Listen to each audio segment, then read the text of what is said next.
이 복된 시간에 주시는 하나님의 말씀은 계속해서 사무엘상 24장 1절부터 22절까지 말씀입니다. 구약성경 449면에 있는 사무엘상 24장 1절부터 22절까지 하나님의 말씀,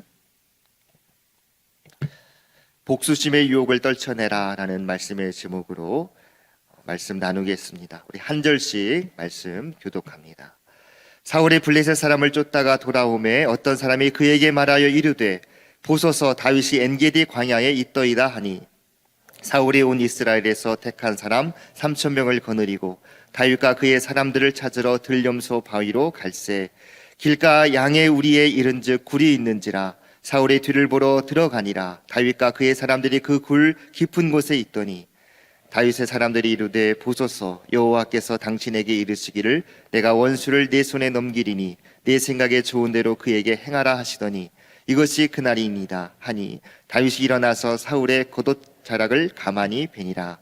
그리한 후에 사울의 옷자락 뱀으로 말미암아 다윗의 마음이 찔려 내가 손을 들어 여호와의 기름 부음을 받은 내 주를 치는 것은 여호와께서 금하시는 것이니 그는 여호와의 기름 부음을 받은 자가 됨이니이다 하고 다윗이 이 말로 자기 사람들을 금하여 사울을 해하지 못하게 하니라. 사울이 일어나 굴에서 나가 자기 길을 가니라.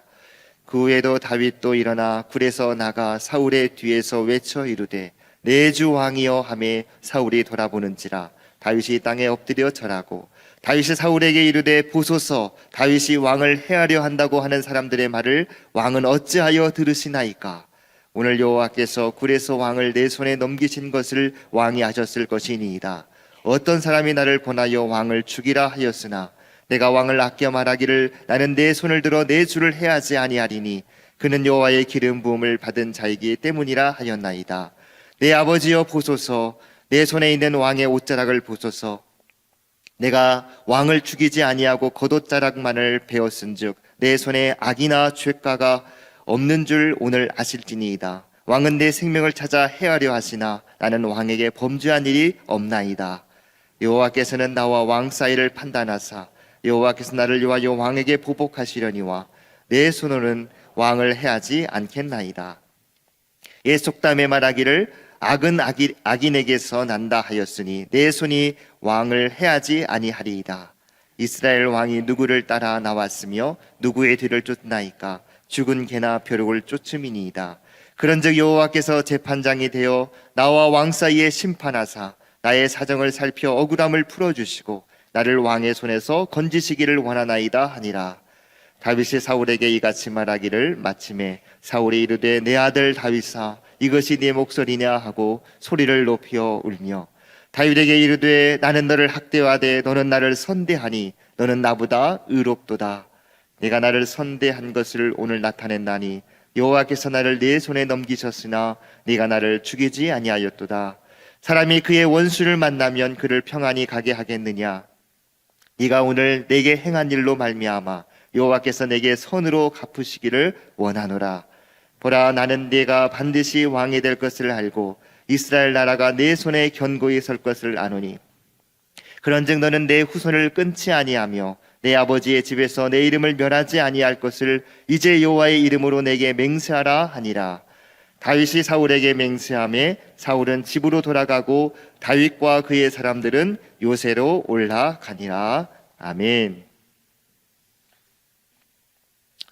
우리가 구원을 받아 예수님을 믿고 또 예수님을 모시고 살아가는 그러한 복을 누리고 있지만은 질곡이 많은 이 인생의 삶을 살아가다 보면은 상처도 받게 되고 또 그 가운데 원한도 생기기 마련입니다. 특히 어떠한 일에 대해서 억울한 감정을 느끼고 상처를 받게 되면은 사람들을 향하여서 복수하고 싶은 그러한 유혹들을 받게 됩니다. 우리 안에 거룩하신 성령 하나님을 모시고 살아가지만은 죄성을 가진 우리의 마음 속에서 야수와 같은 본능이 깨어날 때가 있습니다. 나를 미워하거나 또 내게 상처를 주고 또 해악을 끼치는 그러한 사람에게 복수하고자 하는 그러한 충동들, 또는 적어도 그 사람이 잘 되기를 바라는 것이 아니라 잘못되기를 바라는 그러한 저주하고 싶은 그러한 마음들이 누구에게나 예외 없이 찾아오게 되는데, 이는 마귀가 주는 큰 시험이라 할 수 있습니다. 이러한 복수의 감정은 처음에는 굉장히 적은 밤톨과 같은 작은 감정으로 시작되는 것처럼 보이지만, 주변의 상황이나 사람들이 그 적개심을 계속해서 부추기게 되면은 그 감정은 점점점 커져서 우리의 마음 한가운데 큰 바위처럼 자리 잡게 되는 것입니다. 여러분, 혹시 누군가에게 이러한 원한의 감정, 복수하고 싶은 마음들을 품어본 적은 없으십니까? 그리고 그러할 때 그 문제가 우리한테 다가왔을 때 여러분은 그 감정들을, 그 복수의 마음들을 어떻게 처리하고 계십니까? 오늘 본문을 통해서 이러한 복수의 유혹이 우리에게 찾아왔을 때 어떻게 우리의 마음을 지킬 수 있을지 말씀을 통하여 살펴보기를 원합니다. 사울은 또다시 다윗을 죽이기 위해서 전국에다 수많은 정보원들을 깔아놓고 다윗의 소재를 파악했고, 군대를 동원하여 다윗 찾는 수색 작업을 다시 재개하기 시작합니다. 그러던 중에 마침 다윗이 엔게디 황무지에 있는 것을 보았다라고 하는 정보를 입수하게 됩니다. 다윗이 엔게디 광야에 숨어 있다는 소식을 듣자마자 사울은 병사 3,000명을 바로 소집해서 그의 뒤를 쫓아가게 됩니다. 그런데 사무엘상 말씀을 우리가 계속해서 묵상하고 지금 살펴보고 있는데, 말씀을 살펴보면 사울에게도 또 다윗에게도 그 주변에 그들을 돕고자 하는 조력자들이 있는 것을 보게 됩니다. 사울과 다윗이 서로 쫓고 쫓기는 그 사투의 현장 안에서 사울을 돕는 자들이 있고 또 다윗을 돕는 자들이 있었다라고 하는 것이죠. 사무엘상 22장에서 보면은 사울에게는 에돔 사람 도액이 있었고, 또 바로 앞장 23장에는 그일라의 지도자들, 또 10의 사람들이 있었습니다. 오늘 본문 1절에도 10의 사람으로 추정되는 어떤 사람이 사울에게 다윗의 위치를 제공하게 됩니다. 마찬가지로 다윗에게도 사울 못지않은 충직한 부하들이 다윗 곁에 모이게 됩니다. 그들은 본문에서 다윗의 사람들 또는 자기 사람들이라고 표현되어질 만큼 다윗에게는 없어서는 안 되는 굉장히 소중한 존재들이 되게 되는 것이죠. 그런데 동일하게 이와 같이 돕는 조력자들을 보유하고 있는 사울과 다윗, 이 두 사람에게는 결정적인 차이점이 있었습니다. 사울은 그가 받은 조언과 도움이 하나님의 뜻 안에 올바른 것인지를 점검하고 되돌아볼 영적인 여유나 영적인 판단력이 없었던 반면에, 다윗은 아무리 충직한 부하의 의견이라 할지라도 그것이 하나님의 뜻이 아니라고 한다면 그 여러 가지 의견들을 듣고도 또 그 의견이 오히려 자기에게 유익이 되는 것처럼 보일지라도 과감히 거부하고 더 나아가서 그들을 바른 길, 옳은 길로 계도할 줄 아는 영적인 분별력과 리더십을 갖고 있었다라고 하는 것입니다. 다윗은 비록 자신보다 낮은 위치에 있는 사람이라 할지라도 그들이 제시한 의견에 귀를 기울일 줄 아는 겸손함을 가졌던 사람이었습니다. 그러나 다윗이 더 위대한 것은 남의 의견을 듣고 소통하는 것에서만 그치는 것이 아니라 그 의견들을 하나님의 뜻 안에서 잘 걸러서 들을 수 있었던 영적인 분별력이 있었다라고 하는 것이죠. 여러분, 9절에서 10절 말씀을 보시면은 다윗이 사울에게 말하고 있는 것을 우리는 보게 됩니다. 사울은 다윗이 자신을 해야 한다고 고하는 사람들의 말을 아무런 의심 없이, 점검 없이 그냥 믿고 반응하였습니다. 그래서 다윗을 죽이기 위해서 3,000명의 군사들을 이끌고 엔게디 광야까지 찾아오게 된 것이죠. 그런 사울에게 다윗이 뭐라고 외치고 있습니까? 어찌하여 그들의 말을 들으시나이까? 어찌하여 그들의 말을 들으시나이까? 반면에 다윗은 굴 속에 있는 사울 왕을 죽일 수 있는 기회를 하나님께서 허락하셨으니 이 좋은 기회를 놓치지 말라고 부추기는 그 부하들의 말을 그대로 받아들이지 않았습니다. 왜냐하면 여호와께서 기름 부은 자를 해하는 것이 결코 하나님의 뜻이 아님을 그는 분별하였기 때문입니다. 그렇다면 여러분 생각해 보십시오. 다윗이 지금 갖고 있는 이러한 영적인 판단력과 분별력, 대체 어디에서 비롯되는 것일까요?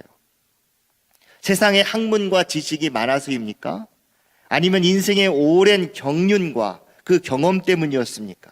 만약 이러한 것들이 영적 분별력을 가질 수 있는 근거가 된다면 사울은 다윗보다 훨씬 더 올바른 판단을 내렸어야만 할 것입니다. 그런데 사울은 그렇지 못했죠. 그렇다면 다윗의 이러한 영적인 판단력, 그 근거가 무엇이었습니까? 아무 잘못 없는 다윗을 향해 끊임없이 위협을 가하고 있는 이 사울을 향해서 분노하며 또 원수를 갖고 싶은 마음이 누구보다도 컸을 텐데 그 마음을 지킬 수 있었던 그 이유가 무엇이었겠습니까? 우리는 다윗이 사울을 대하는 그 방식들을 주목해 봐야 합니다. 사울은 다윗을 향한 그 적대감, 그 감정들이 점점 커지면 커질수록 다윗을 향하여서 이제 다윗을 무시하는 말들을 서슴지 않고 하게 됩니다.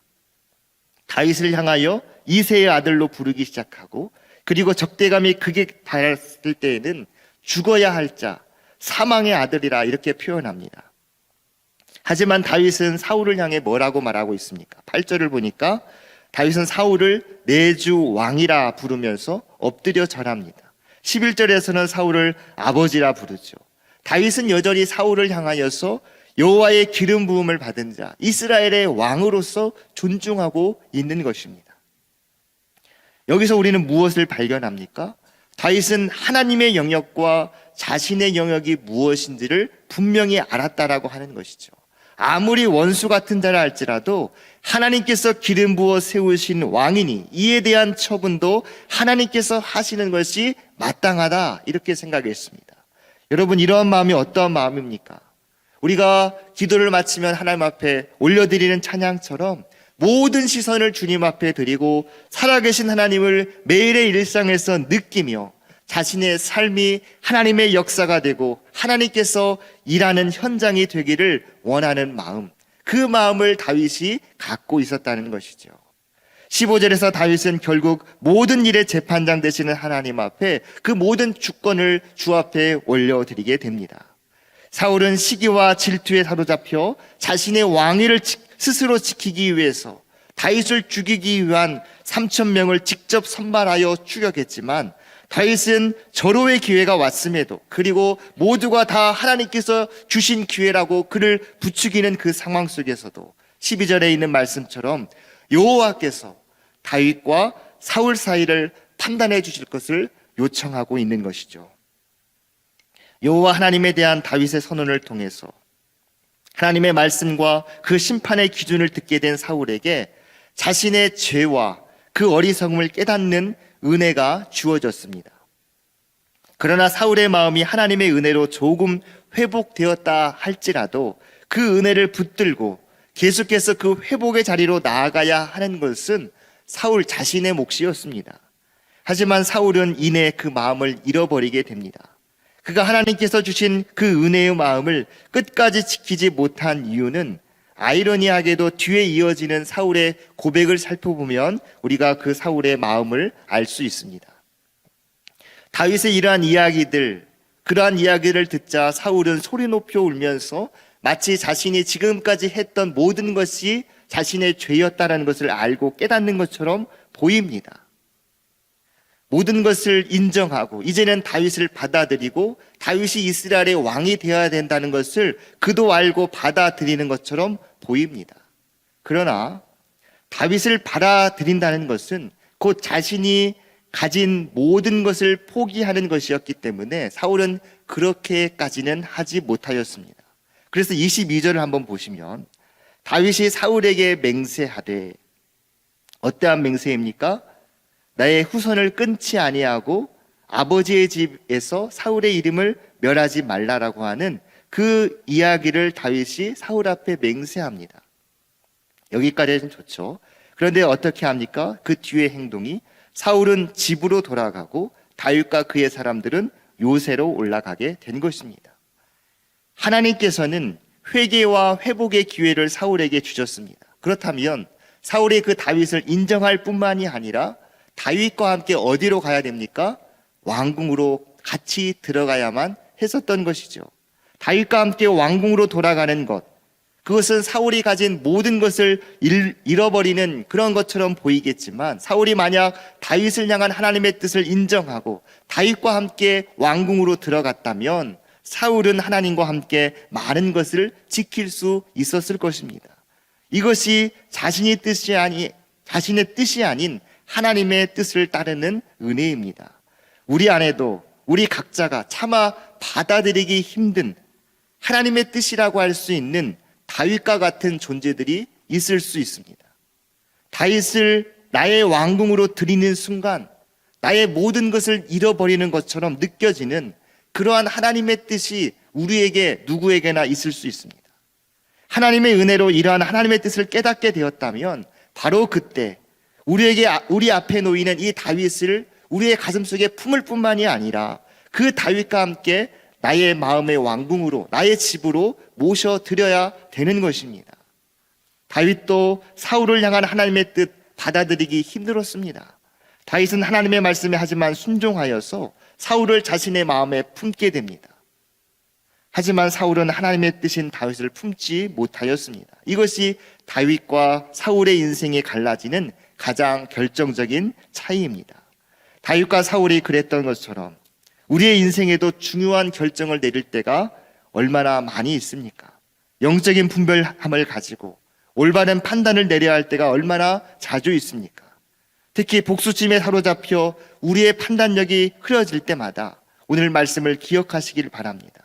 우리에게는 진리의 말씀을 기억나게 하시고 또 그 진리대로 행할 수 있도록 도와주시는 성령 하나님께서 이미 우리 안에 내주하고 계십니다. 그분은 분명 순간순간마다 우리들에게 진리의 말씀, 어떻게 행동해야 될지 그 행동의 지침에 대해서 말씀을 통하여 기억나게 하시고 인도하여 주실 것입니다. 그러할 때 영적인 전쟁터와 같은 우리의 마음밭, 악의 본능과 주님의 말씀이 서로 충돌하는 그 현장 속에서 올바른 결정과 선택을 하지 못하게 하는 그 현장 속에서 다시 한번 그 복수하고 싶은 감정이 생길 때마다 모든 시선을 주님 앞에 올려드리고 하나님께서 내 안에서 역사하실 수 있도록 주님 앞에 나아가는 것입니다.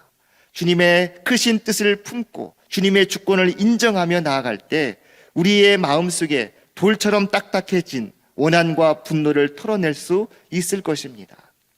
다윗은 하나님의 영역과 자신의 영역을 구분할 줄 알았습니다. 우리 모두도 하나님의 영역을 구분하고 성령 하나님의 음성에 귀를 기울여서 원수를 사랑하고 나의 왕궁에 하나님의 뜻을 모셔드림으로써 나의 삶의 모든 주권을 주님 앞에 올려드리는 오늘 하루가 될 수 있기를 주의 이름으로 축원드립니다. 기도하겠습니다. 사랑하는 하나님 아버지, 우리의 삶의 모든 관계에 평화의 왕으로 오신 우리 구주 예수 그리스도를 모셔드리기를 원합니다.